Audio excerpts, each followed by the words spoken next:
Que visiter dans les Pouilles? Que voir dans les Pouilles? Quels sont les incontournables dans les Pouilles? Je vous explique tout cela juste après ça. Bonjour, c'est Christine de À nous le monde, la chaîne qui vous propose chaque semaine un nouveau programme de voyage. Cette semaine, nous partons pour un road trip de 8 jours dans les Pouilles.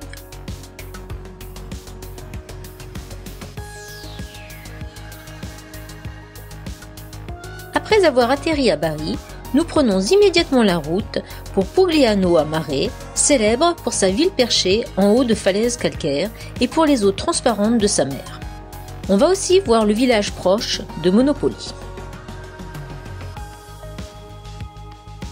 Départ tôt le matin en direction des grottes de Castellana.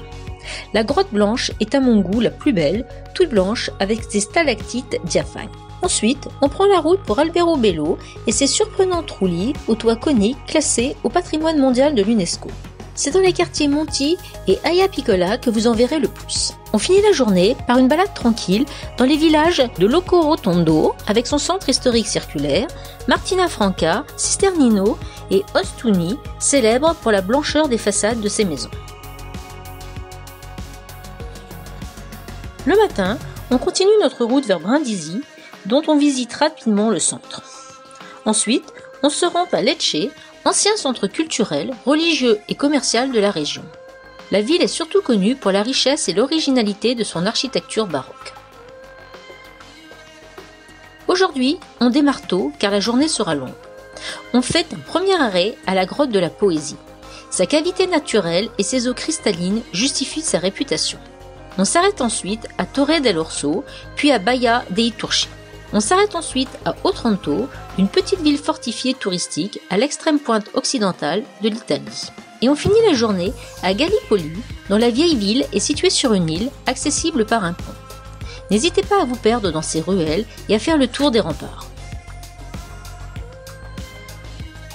On commence la journée par une balade tranquille de 3 petits villages typiques, Galatina, Galatone et Nardo.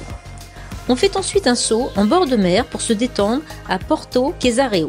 On finit la journée à Tarente, une ancienne colonie spartiate durant l'Antiquité. Sa vieille ville se trouve sur une île.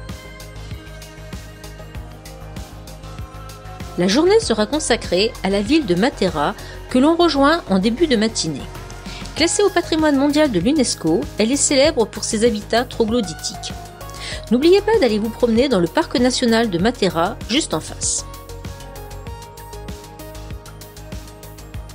Le matin, on reprend la route et on marque un premier arrêt à Gravina in Puglia avec son célèbre pont et les ruelles étroites de sa vieille ville.